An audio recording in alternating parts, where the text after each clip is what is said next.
बताएं आपका नाम क्या है, कहाँ के आप रहने वाले? सर मेरा नाम लाल बहादुर है जी। मैं पटियाला से बिलोंग करता हूँ और डबल एमए पास की हुई है।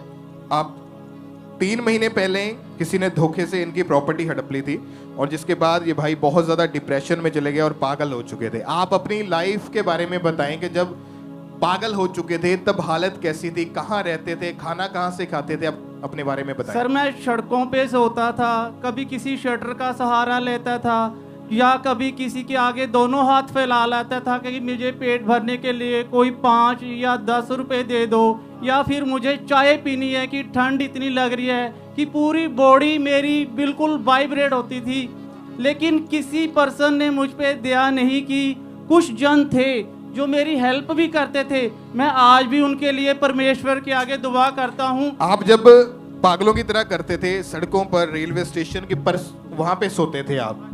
घर नहीं था, छत नहीं थी आपके पास? बिल्कुल भी नहीं। तो खाना फिर कहाँ से खाते थे? सर कभी कभी मैं गुरुद्वारे या हाँ, मतलब जहाँ से भी आपको खाने को मिलता था। लेकिन मेरी कंडीशन ऐसी थी कि मुझे वहाँ कभी एंट्री मिलती थी, कभी नहीं मिलती थी। और जब आपकी हालत भिखारियों की तरह हो गई थी, भिखारियों की तरह आप लोगों से खाना मांगते थे और लोगों ने आपको पागल बोलना शुरू कर दिया था। बिल्कुल जी। बच्चे पत्थर मारते थे आपको, बिल्कुल। आपको गालियां निकालते थे, ऐसी चीजें आपके साथ हो रही थी। बिल्कुल सर। मन में क्या आता था? सुसाइड करने का क्या था? बिल्कुल सर, मैं वही रास्ता चुना सुसाइड का। कैसे मरने की सर कोशिश की? मैंने 26 और 27 जनवरी मेरी लाइफ के वो 2 दिन ऐसे हैं, ना मुझे खाने के लिए था मेरे पास कुछ, ना कुछ पहनने के लिए था, और ना ही मेरे पास ये था कि मैं किस जगह बैठूं, क्योंकि 26 जनवरी को पटियाला में सीएम भगवंत मान ने अपना झंडा लहराना था। इसलिए वहाँ पे सिक्योरिटी इतनी टाइट थी कि मेरे जैसे पागल को सड़क तक किनारा तो क्या, किसी गली में भी किनारा नहीं मिल रहा था। इसलिए मैंने अपना 200% डिसीजन लिया कि मैं सुसाइड करूंगा और रेलवे ट्रेन के ऊपर चला गया। रात को 3:30 पौने 4 का टाइम था और धुंध इतनी ज़्यादा थी कि 2 फुट की दूरी से भी कोई इंसान किसी को नहीं देख सकता था। जब ट्रेन और मेरे बीच सिर्फ 10 या 15 मीटर का डिस्टेंस रह गया तो एक परमेश्वर के बंदे ने मेरा हाथ पकड़ा। उसने मुझे मारा नहीं, ना पुलिस के हैंड ओवर किया। उसने मुझे यस कहा अंकल चाय पियोगे, और मैं उनके साथ हो लिया। और उसके बाद उस ने मुझे एक चर्च का रास्ता दिखाया।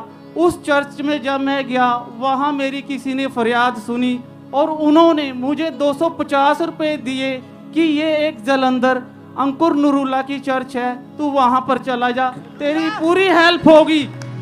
क्योंकि आपके पास किराया खर्चने के लिए भी पैसे बिल्कुल भी नहीं, बस की टिकट लेने के लिए बिल्कुल भी नहीं। किसी ने 200-250 रुपए आपको दिया। Yes. अब जब यहाँ पे पहुंचे फिर क्या हुआ? सर उसके बाद जब मैं बस स्टैंड पर पटियाला पर ही था, पहले बस चढ़ा, फिर उतर गया, फिर चढ़ा, फिर उतर गया, लेकिन थर्ड टाइम मुझे नहीं पता परमेश्वर ने क्या मुझे बिल दी। मुझे परमेश्वर कहना भी नहीं आता था, लेकिन जब मैं उस चर्च से चुरा था उस बस में बैठ गया और मुझे नींद ऐसी आई कि मैं बस में सो गया और सीधा जलंधर बस स्टैंड पे उतरा। यहाँ उतरने के बाद जब मैं बस स्टैंड से बाहर आया तो मैंने किसी पर्सन से पूछा कि मैंने अंकल की चर्च जाना है। फिर किसी से पूछा। ये जब पागल हो चुके थे तो उस समय समझ नहीं थी नाम कैसे लेना है या कहाँ जाना है, तब किसी ने फिर अंकुर नूरुल्लाह मिनिस्ट्री का आपको बताया? Yes sir.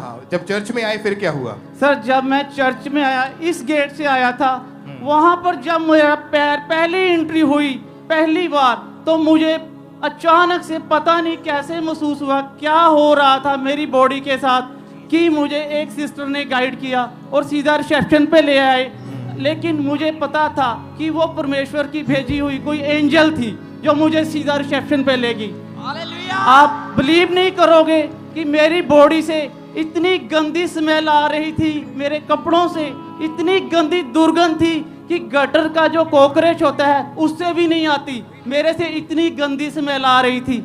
लेकिन इस चर्च के उस पर्सनों ने मुझे ये बोला कि अंकल करीब आओ, क्या हुआ आपके साथ। मैं उनसे पीछे हट रहा था कि कहीं मेरी बॉडी की स्मेल के कारण ये मुझे बाहर ना कर दें, लेकिन ऐसा बिल्कुल भी नहीं हुआ। इन्होंने मुझे सबसे पहले ये कहा अंकल खाना खाओगे? चाय पियोगे या रोटी खाओगे, और मुझे चेयर पे बिठा के खाना खिलाया। तारीफ करें पहले परमेश्वर की।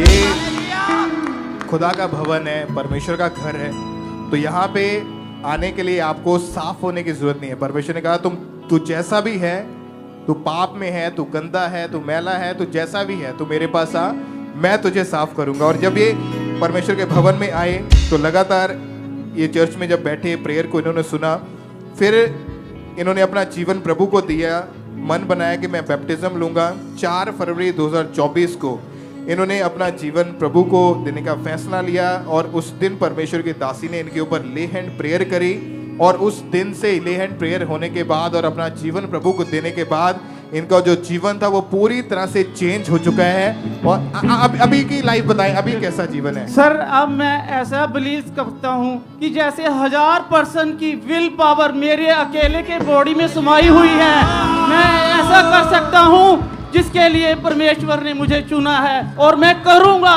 फॉर एवर करूँगा, दिन हो या रात हो।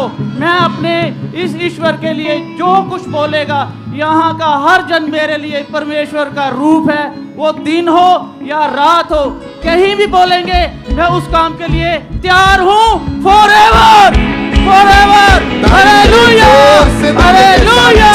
है यहोवा, किसे दी क्यों पाल है, संग है यहोवा, किसे दी क्यों पाल है, तू ना बदनामी, यहोवा तेरे नाल है। ईश्वर के दास के द्वारा टीचिंग्स को सुनने के लिए, अनाउंसमेंट्स और अपडेट्स को जानने के लिए आप हमारे YouTube चैनल को सब्सक्राइब करें और साथ में बेल आइकन को दबाएं, ताकि जब भी कोई नई अपडेट हो तो आप सबसे पहले जान सकें।